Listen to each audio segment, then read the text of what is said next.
এবার আমরা জানবো যে ফটোফসফোরাইলেশন বা ফটো বা আলোক ফসফরিভবন। আগে আমরা পড়েছিলাম যে সালোকসংশ্লেষ চ্যাপ্টারে যে তোমার ডার্ক রিয়াকশান পর্যন্ত বা অন্ধকার বিক্রিয়া পর্যন্ত আমরা সিলেবাসে ছিল আগের সিলেবাসে। এবার বাকিটা এই অন্ধকার বিক্রিয়ার পরবর্তী যে টপিকগুলো আছে সেগুলো এই সেকেন্ড পরীক্ষাতে তোমাদের আছে বাকি সিলেবাসটা। তাহলে আজকে আমরা সালোকসংশ্লেষ চ্যাপ্টার একটা টপিক শুরু করব, যেটা হচ্ছে তোমার কি আলোক ফসফরিভবন বা ফটো ফসফোরাইলেশন। তোমার ফটো ফসফোরাইলেশন বা আলোক ফসফরিভবনটা কি? তোমার সক্রিয় ক্লোরোফিলের সাহায্যে সালোকসংশ্লেষে আলোক দশায় যে পদ্ধতিতে কোষস্থ এডিপি অজৈব ফসফেটের সঙ্গে যুক্ত হয়ে উচ্চ শক্তি সম্পন্ন এটিপি উৎপন্ন করে তাকে বলা হচ্ছে তোমার কি আলোক ফসফরিভবন। সক্রিয় ক্লোরোফিলের সাহায্যে সালোকসংশ্লেষের আলোক দশায় যে পদ্ধতিতে তোমার কোষস্থ এডিপি অজৈব ফসফেটের সঙ্গে যুক্ত হয়ে তোমার এটিপি গঠন করে উচ্চ শক্তি সম্পন্ন, তাকে বলা হচ্ছে তোমার কি আলোক ফসফরিভবন বা ফটো ফসফোরাইলেশন। এই ফটো ফসফোরাইলেশন তোমার দুটো ভাগে ভাগ করা যায়। ফটো ফসফোরাইলেশন তোমার দুভাবে ঘটে বা দুটো তোমার ভাগ আছে। কি কি? শ্রেণীবিন্যাস।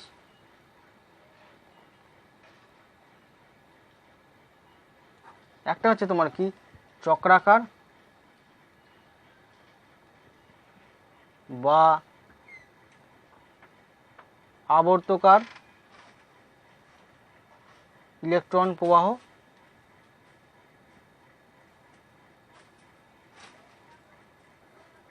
দু নম্বরটা হচ্ছে কি তোমার অচক্রাকার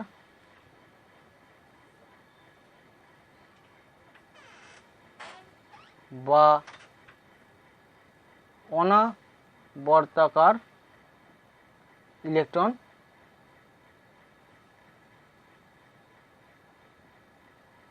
প্রবাহ। প্রথমে আসবো যে তোমার চক্রাকার বা আবর্তকার ইলেকট্রন প্রবাহ সম্পর্কে। প্রথমে আসবো যে চক্রাকার বা আবর্তকার।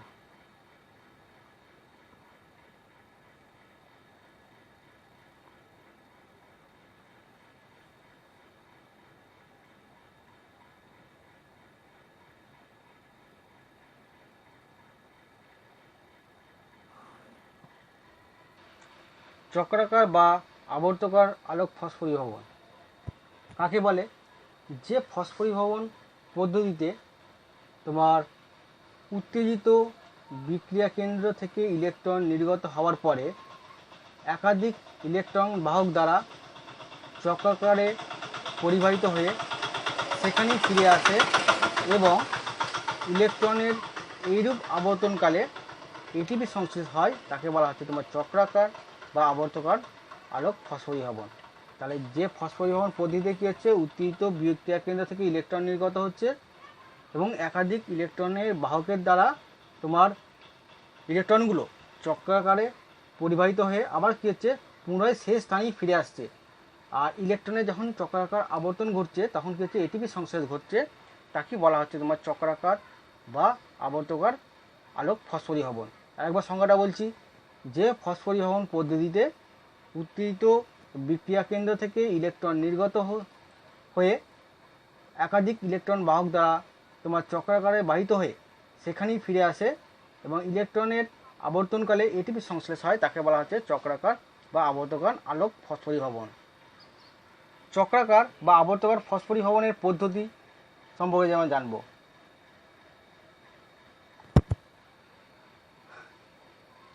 এই ফসফরিভবন শুধুমাত্র পিগমেন্ট সিস্টেম বা আগে পড়েছি পিগমেন্ট সিস্টেম 1 এ ব্যবহার হয়।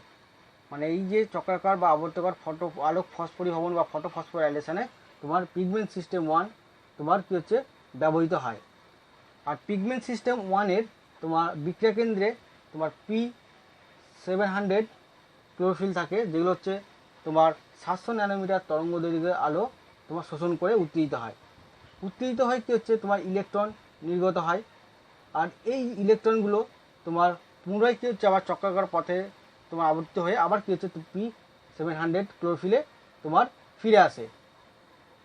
আর সক্রিয় ক্লোরোফিল থেকে যখন ইলেকট্রন নির্গত হয়, সেই ইলেকট্রনটা প্রথমে কোথায় যায়, প্রথমে হচ্ছে কি তোমার প্রথমে কীভাবে ঘটে এটা আবার, এটা ধরো পিগমেন্ট সিস্টেম 1 যার P700 ক্লোরোফিল, এখান থেকে ইলেকট্রনটা নির্গত হলো, দুটো ইলেকট্রন তোমার নির্গত হয়, দুটো ইলেকট্রন নির্গত হয়ে প্রথমে কার কাছে যায়, ফেরিডক্সিনের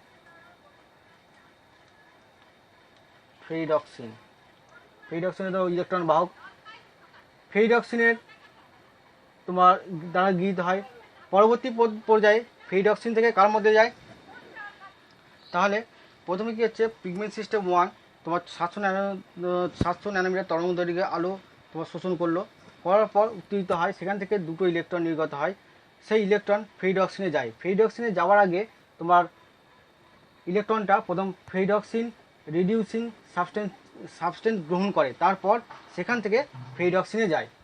ফেরিডক্সিন থেকে পরবর্তী পর্যায়ে তোমার ইলেকট্রনটা তোমার প্লাস্টোকুইনন, ফেরিডক্সিনে গেল, ফেরিডক্সিন থেকে তোমার প্লাস্টোকুইনন থেকে তোমার সাইটোক্রোম B6 তোমার ইলেকট্রনটা যাচ্ছে। সাইটোক্রোম B6 থেকে তোমার ইলেকট্রনটা কোথায় আসছে, সাইটোক্রোম F এ তোমার পরিবাহিত হয়।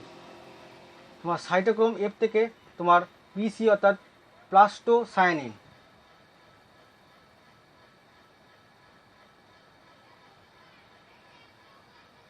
প্লাস্টোসায়ানিনে তোমার ইলেকট্রনটা তোমার পরিবাহিত হওয়ার পর পুনরায় আবার কী হচ্ছে, তোমার পিগমেন্ট সিস্টেম 1 এ তোমার ইলেকট্রনটা তোমার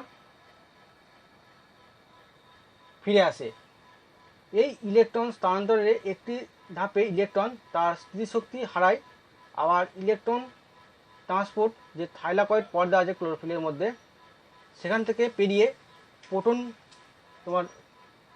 প্রোটনে প্রবেশ করে। প্রোটনকে তোমার এই থাইলাকয়েড পর্দার মধ্যে তোমার সাহায্য করছে, ঠিক আছে, ইলেকট্রন ট্রান্সপোর্ট।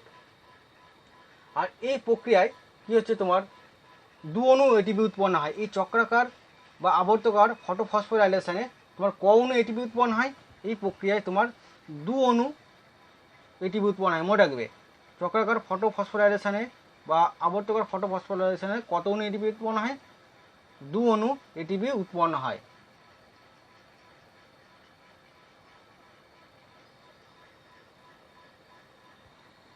তাহলে আমরা চক্রাকার বা আবর্তকার আলোক ফসফরিভবন বা তোমার ফসফোরাইলেশন, চক্রাকার ফটোফসফোরাইলেশনটা জানলাম। এবার আমরা জানবো যে দ্বিতীয় ভাগটা, সেটা হচ্ছে অচক্রাকার বা অনাবর্তকার তোমার ফটোফসফোরাইলেশন বা ইলেকট্রন প্রবাহটা।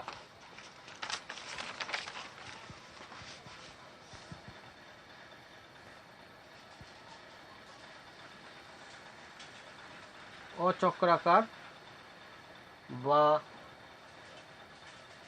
অনাবর্তকার আলোক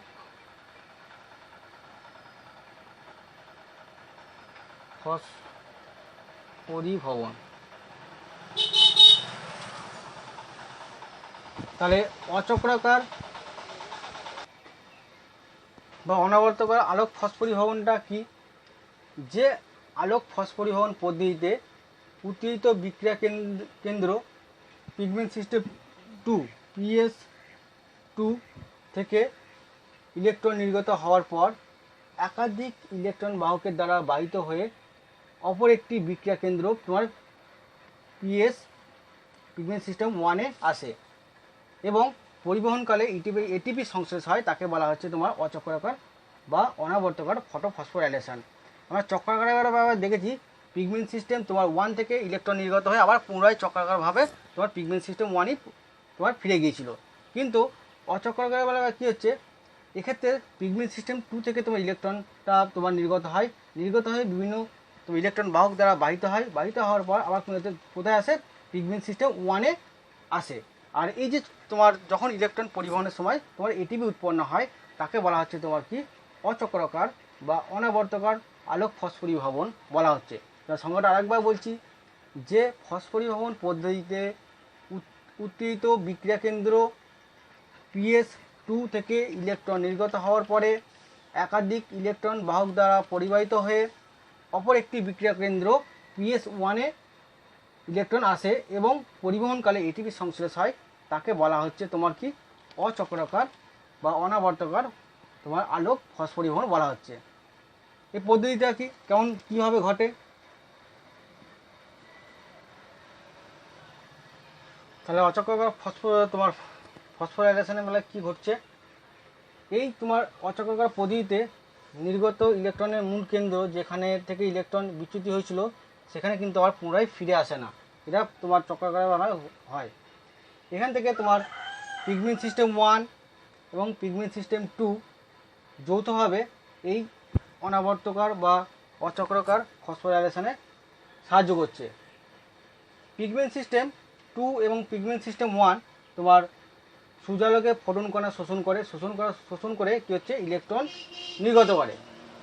আর ফটোলাইসিস বা আলোক বিশ্লেষণের ফলে জল ভেঙে যায়, H+ এবং OH- আয়নে বিশ্লিষ্ট হয়। আর এই যে ফটোলাইসিসের ফলে যে ইলেকট্রনটা তোমার নির্গত হয়, সেই ইলেকট্রনটা এই ফটোলাইসিসের ফলে নির্গত ইলেকট্রন, সেই নির্গত ইলেকট্রনে বা ইলেকট্রনটা কী হচ্ছে তোমার পিগমেন্ট সিস্টেম 2 গ্রহণ করে, যেটা বিক্রিয়া কেন্দ্রে কি আছে P680 গ্রহণ করে। আর এই গ্রহণ করার পর তোমার পিগমেন্ট সিস্টেম 2 থেকে তোমার দুটো ইলেকট্রন নির্গত হয়, সেই ইলেকট্রন কোথায় যায়, ফিওফাইটিন নামক তোমার বাহক প্রোটিনে। ফিওফাইটিন থেকে তোমার PQ প্লাস্টোকুইননে ইলেকট্রনটা দুটো ইলেকট্রন আসে, প্লাস্টোকুইনন থেকে তোমার সাইটোক্রোম B6-এ ইলেকট্রনটা আসে। তারপর সাইটোক্রোম B6 থেকে তোমার সাইটোক্রোম F-এ তোমার ইলেকট্রনটা আসে। আর সাইটোক্রোম যৌগ দ্বারা গঠিত, সাইটোক্রোম যৌগ যখন গঠিত হওয়ার সময় কী হচ্ছে, ইলেকট্রন শক্তি হারায়। এর ফলে কী হচ্ছে, তোমার এখনও তোমার এটিপি তোমার উৎপন্ন হয়। সাইটোক্রোম B6 থেকে সাইটোক্রোম F-এ যখন ইলেকট্রনটা আসে তখন কী হচ্ছে, এখনও তোমার এটিপি উৎপন্ন হচ্ছে। তারপর সাইটোক্রোম F থেকে তোমার ইলেকট্রনটা কোথায় আসছে, PC অর্থাৎ প্লাস্টোকুইনন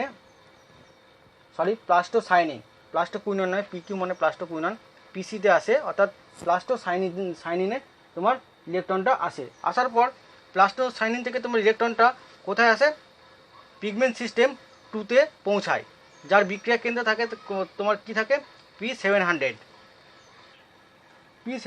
তোমার ইলেকট্রনটা পৌঁছালে পিগমেন্ট সিস্টেম 1 থেকে তোমার ইলেকট্রনটা দুটো ইলেকট্রন তো তোমার পিগমেন্ট সিস্টেম 1 থেকে আবার দুটো ইলেকট্রন তোমার নির্গত হয়। সেই ইলেকট্রনটা আবার বিভিন্ন বাহক প্রোটিন ইলেকট্রন বাহকের মাধ্যমে সেটা বাহিত হয়। প্রথমে পিগমেন্ট সিস্টেম 1 থেকে নির্গত ইলেকট্রন তোমার কোথায় আসে,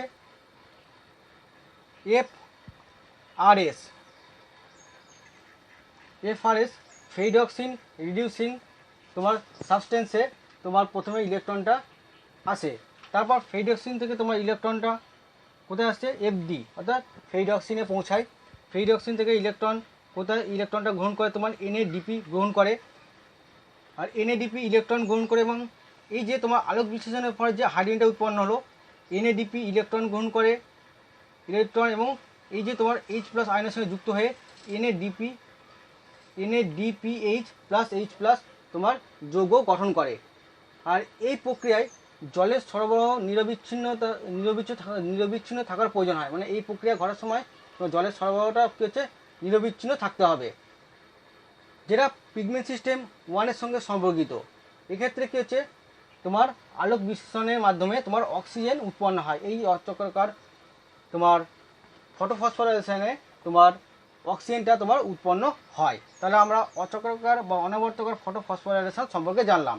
এবার আমরা একটা গুরুত্বপূর্ণ টপিক জানবো, যেটা হচ্ছে কি তোমার পার্থক্য একটা চক্রাকার এবং অচক্রাকার বা আবর্তকার এবং অনাবর্তকার ফটোফসফোরাইলেশনের মধ্যে ডিফারেন্স। এটা এক্সামে 3 নম্বরে আসে।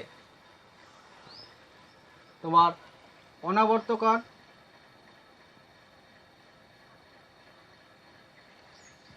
আলোক ফসফরিভবন,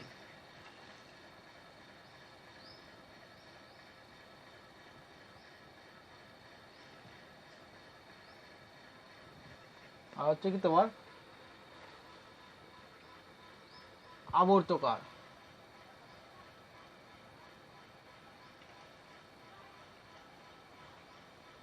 আলোক ফসফরিভবন।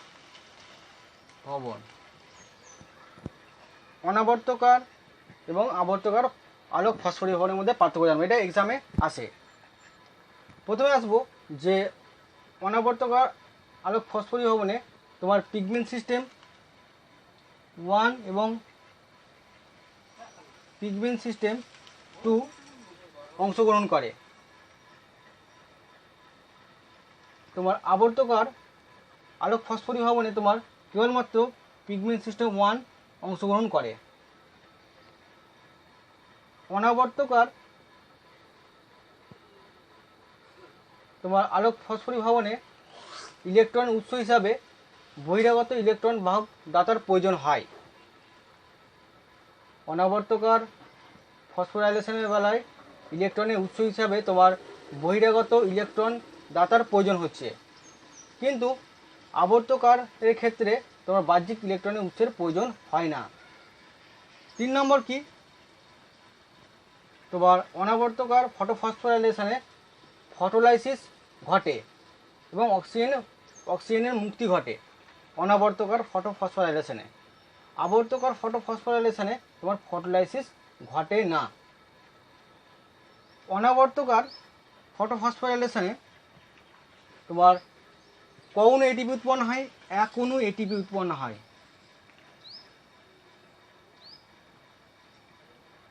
এক অণু এটিপি উৎপন্ন হয় আর NADP এর বিজারণ ঘটে তোমার অনাবর্তকারের ক্ষেত্রে।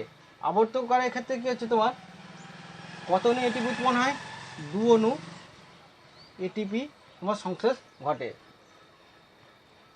তোমার অনাবর্তকার ফটোফসফোরাইলেশনে অংশগ্রহণকারী জীবগুলো কারা, তোমার মূলত ব্যাকটেরিয়া। ব্যাকটেরিয়া কি হচ্ছে অনাবর্তকার ফটোফসফোরাইলেশনে তোমার অংশগ্রহণ করে। আর অনাবর্তকারের ক্ষেত্রে তোমার ব্যাকটেরিয়া নয়, এরা সমস্ত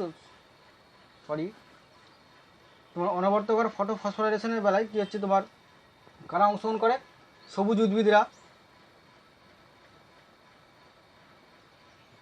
সবুজ উদ্ভিদ আর কিছু তোমার সালোক সংশ্লেষকারী প্রোটিস্টা, সালোক সংশ্লেষকারী প্রোটিস্টারা কি হচ্ছে তোমার অনাবর্তকার ফটোফসফোরাইলেশনে অংশগ্রহণ করে। আর আবর্তকার ফটোফসফোরাইলেশনে কেবলমাত্র অংশগ্রহণ করে তোমার ব্যাকটেরিয়ারা, মূলত ব্যাকটেরিয়া অংশগ্রহণ করে। আর অনাবর্তকার ফটোফসফোরাইলেশন কোথায় ঘটে, এর বিক্রিয়াস্থল কোথায়, তোমার অনাবর্তকার ফটোফসফোরাইলেশন ঘটে কোথায়, তোমার গানার ক্লোরোপ্লাস্টের যে গানার থাইলাকয়েড অঞ্চলে ঘটে।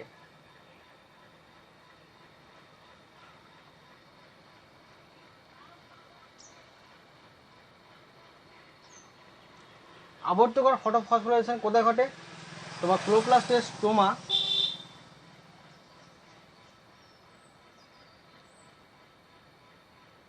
থাইলাকয়েড এবং অন্তর্বর্তী গানার যে থাইলাকয়েড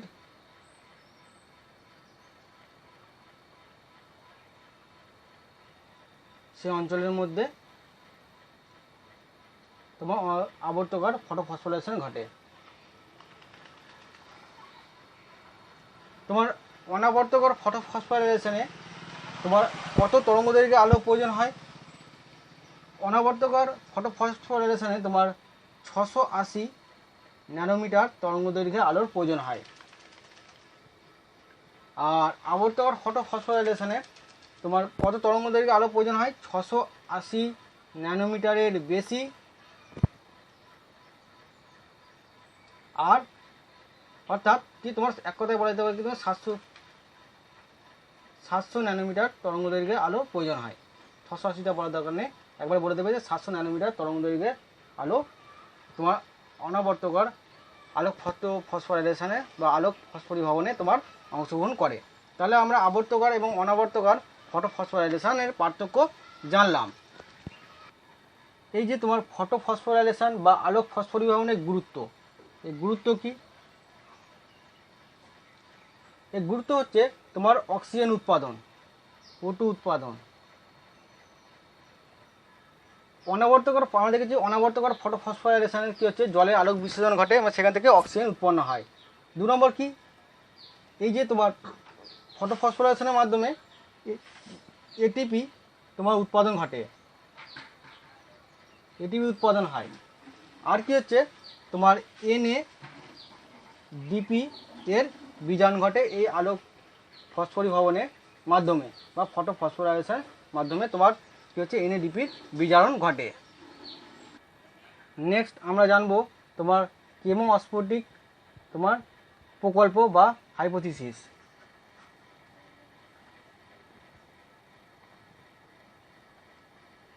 কেমো বা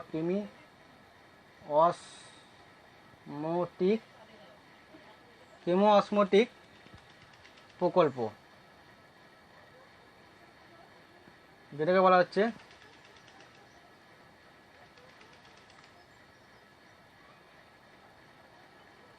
কেমোঅস্মোটিক হাইপোথিসিস।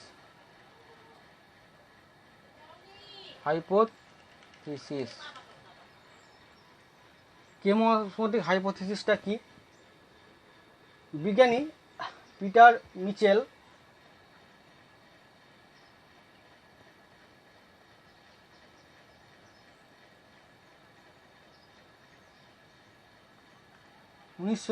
খ্রিস্টাব্দে তিনি এই কেমোঅস্মোটিক প্রকল্পের তোমার ধারণা দিয়েছিল। এই ধারণাতে তিনি বলেছিলেন যে মাইটোকন্ড্রিয়া এবং ক্লোরোপ্লাস্টে এটিপি সংশ্লেষ পদ্ধতি সম্বন্ধে একটা তিনি মত প্রকাশ করেছিলেন। ক্লোরোপ্লাস্টে এবং মাইটোকন্ড্রিয়ার কীভাবে এটিপি সংশ্লেষ হয় সেই সম্পর্কে একটা মতবাদ দিয়েছিলেন। সেটাই হচ্ছে তোমার কি কেমোঅস্মোটিক তোমার মতবাদ নামে বা প্রকল্প নামে তোমার পরিচিত। এই ধারণা অনুযায়ী তিনি কি বলেছিলেন?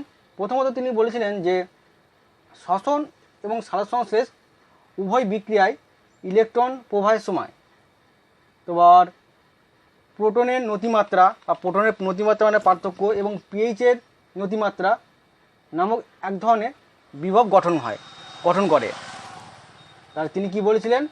সালোক সংশ্লেষ এবং শ্বসন প্রক্রিয়ায় যখন বিক্রিয়াগুলো ঘটে তখন ইলেকট্রন পরিবহনের সময় প্রোটন নতিমাত্রা এবং বা পিএইচের নতিমাত্রা নামক এক ধরনের তোমার বিভব গঠিত হয়। আর ক্লোরোপ্লাস্টের থাইলাকয়েড যে প্রকোষ্ঠের মধ্যে এবং মাইটোকন্ড্রিয়ার পর্দাবৃত্ত অংশের বাইরের প্রকোষ্ঠে এই নতিমাত্রা সৃষ্টি হয়। তাহলে মাইটোকন্ড্রিয়ার বাইরের প্রকোষ্ঠে এবং ক্লোরোপ্লাস্টের থাইলাকয়েডের যে প্রকোষ্ঠ আছে সেখানে কী হচ্ছে এই যে বিভব পার্থক্য বা নতিমাত্রা সেটা সৃষ্টি হয়। আর থাইলাকয়েড পর্দার প্রকোষ্ঠে দুটি উপায়ে হাইড্রোজেন H+ যে আয়ন সেটা সমৃদ্ধি থাকে। থাইলাকয়েড পর্দার ভিতরে আমরা আগে দেখেছি যে সেখানে H+ সমৃদ্ধ হয়ে ওঠে। আর ফটোলাইসিসের সমৃদ্ধ যখন হয়ে ওঠে তখন কী হচ্ছে ফটোলাইসিসের দ্বারা কী হচ্ছে জলের ভাঙন হয় এবং H+ আয়ন তোমার সৃষ্টি হয়। এই যে তোমার H+ আয়ন যে সমৃদ্ধি ঘটে এটা কীভাবে ঘটে? এটা হচ্ছে থাইলাকয়েড পর্দার ভিতরে যে তোমার ফটোলাইসিস ঘটেছে বা জলের আলোক বিশ্লেষণ ঘটে, সেই জলের আলোক বিশ্লেষণ ঘটলে কী হবে তোমার H2 ভেঙে H+ এবং OH- আয়ন তৈরি হয়। এর ফলে কী হচ্ছে, তোমার H+ আয়নের ঘনত্ব বা বৃদ্ধি হয়। তখন কোথায় এটা বৃদ্ধি হচ্ছে, তোমার থাইলাকয়েডের পর্দার, ঠিক আছে, পর্দার প্রকোষ্ঠের মধ্যে সেটা অবস্থান করে। এর ফলে কী হচ্ছে, একটা তোমার H+ আয়নের একটা ঘনত্বের নতিমাত্রা সৃষ্টি ঘটে। তখন কি হয়, থাইলাকয়েড পর্দার বাইরের দিকে প্রাথমিক যে ইলেকট্রন গ্রাহক অবস্থান করে, এই প্রাথমিক ইলেকট্রন গ্রাহক তোমার ইলেকট্রনকে গ্রহণ করে এবং H+ গ্রাহককে তোমার সরবরাহ করে। তাহলে থাইলাকয়েড পর্দার বাইরে তোমার প্রাথমিক ইলেকট্রন গ্রাহক অবস্থান করে। প্রাথমিক ইলেকট্রন গ্রাহক কী হচ্ছে, ইলেকট্রনগুলোকে গ্রহণ করে কাকে দেবে, তোমার H+ গ্রাহকের কাছে সেটা সরবরাহ করে। এই গ্রাহক কী হচ্ছে, ধাত্র বা স্টোমা থেকে পর্দার অন্তর্ভাগে ইলেকট্রন সরবরাহের সময় একটি প্রোটনের সঙ্গে নিয়ে বাইরে বেরিয়ে যায় বা নিয়ে যায়। আর প্রোটন এবং থাইলাকয়েড প্রকোষ্ঠের তোমার প্রোটনটাকে কী হচ্ছে, তোমার থাইলাকয়েডের প্রকোষ্ঠের মধ্যে যখন মুক্ত হয়, তখন ইলেকট্রন তার পরবর্তী ধাপে তোমার গ্রাহকের কাছে পৌঁছায়। আর থাইলাকয়েড পর্দার বাইরের দিকে তোমার ফেরিডক্সিন NADP রিডাক্টেজ তোমার অবস্থান করে। আর পিগবেন সিস্টেম 1 থেকে ইলেকট্রন গ্রহণ করে ধাত্র থেকে H+ গ্রহণ করে NADP-কে তোমার বিজারণ করে কী হচ্ছে, NADPH2 তোমার গঠন করে।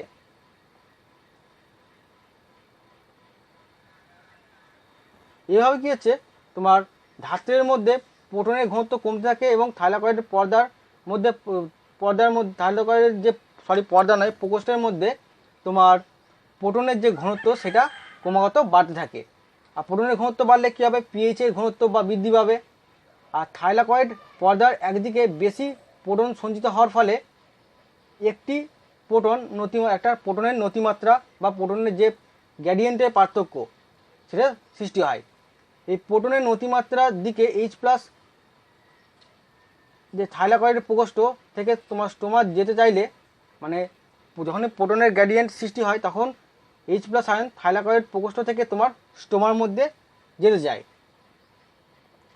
কেবলমাত্র তোমার বহির্মুখী মানে বাইরের দিকে চ্যানেলে প্রোটিন কে থাকে, তোমার CF0 আগে পড়েছিলাম, এভাবে যে শেষের দিকে একটা তোমার F0 CF0 তোমার একটা থাকে, সেখানে সেই পথ দিয়ে কী হচ্ছে, তোমার H+ আয়নটা একমাত্র বেরিয়ে যেতে পারবে।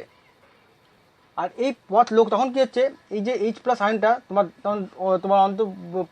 ধাত্রর মধ্যে যখন থাকছে, তখন কিন্তু এই CF0 তার দিকে কী হচ্ছে, তোমার ছুটে যায়। এর ফলে প্রোটন চালক এটা সাহায্য করে তোমার একটা প্রোটন চালক বল।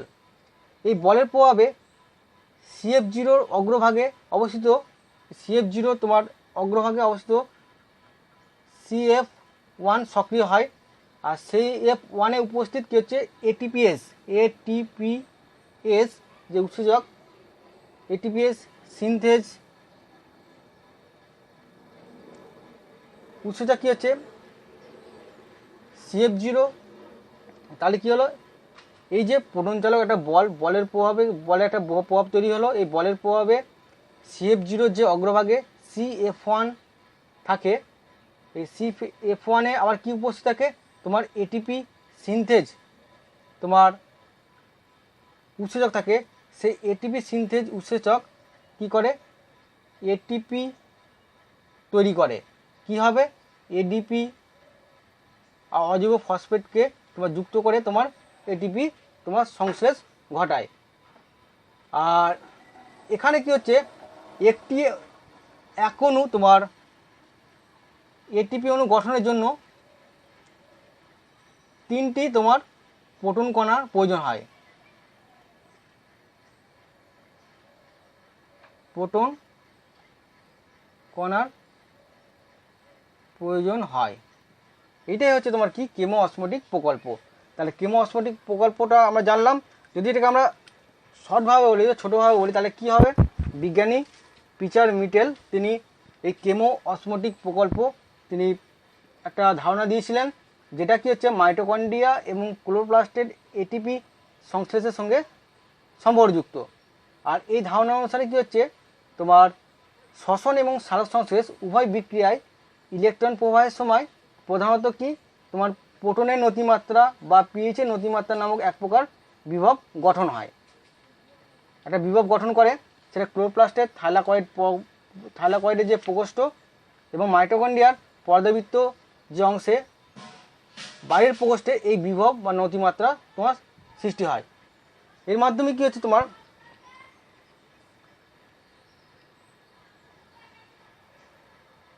মাধ্যমে তোমার কিন্তু বিভিন্ন ইলেকট্রন বাহক দ্বারা ইলেকট্রন বাহিত হওয়ার সময় তোমার এটিপি অণু তোমার সংশ্লেষ ঘটে।